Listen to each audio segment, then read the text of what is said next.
फिजा बने हमारे बाजारों में, अजान सुनते ही ठक ठक ठक दुकानें बंद हो, अजान सुनते ही दफ्तर बंद हो, मार्केटें बंद हो, सब मस्जिदों की तरफ भागे। अजान हो गई, मस्जिद ने क्या कहा? अल्लाहु अकबर, अल्लाहु अकबर। बड़ा कौन है? अल्लाह है। बड़ा कौन है? अल्लाह है। तो जब अल्लाह बड़ा है तो अल्लाह का हुक्म भी बड़ा है। नमाज किसका हुक्म है? अल्लाह का। आजो आजो आजो आजो आजो। जैसे अफसर है ना, उसको बड़ा अफसर बुलाए भाग के जाता है, उससे बड़ा अफसर बुलाए उसको भाग के जाता है, उससे बड़ा अफसर बुलाए भाग के जाता है। तो हमें कौन बुला रहा है भाई? अल्लाह बुला रहा है। हमें कौन बुला रहा है? अल्लाह बुला। देखो, वजीर आजम बनने का मतलब ये नहीं है कि बाप का भी वजीर आजम है। अगर कोई आदमी वजीर आजम बन जाए तो बाप का क्या है? वो बाप का क्या है भाई? बेटा ही है ना।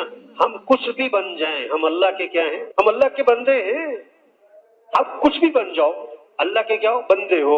जब अल्लाह के बंदे हैं तो हमें अल्लाह को राजी करना है। अल्लाह को राजी करने के लिए कि नमाज, चलो चलो आ जाओ, नमाज नमाज नमाज।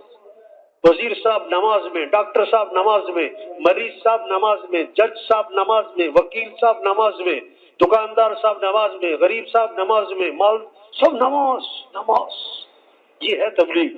नमाज की फिजा बने, नमाज से मसलों का हल है, नमाज से परेशानियां खत्म होंगी, नमाज से रिज़्क़ में बरकत आएगी, नमाज से तुझे खुशियां मिलेंगी, नमाज की बरकत से परेशानियों से बचेगा, पैसे से नहीं।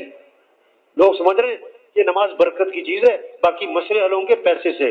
नहीं नहीं नहीं नहीं, सिर्फ बरकत ही नहीं है, तेरे मसलों का हल भी नमाज में। ये समझाएं सबको, भाई नमाज पढ़ो, नमाज से तुम्हारी जिंदगी आसान हो।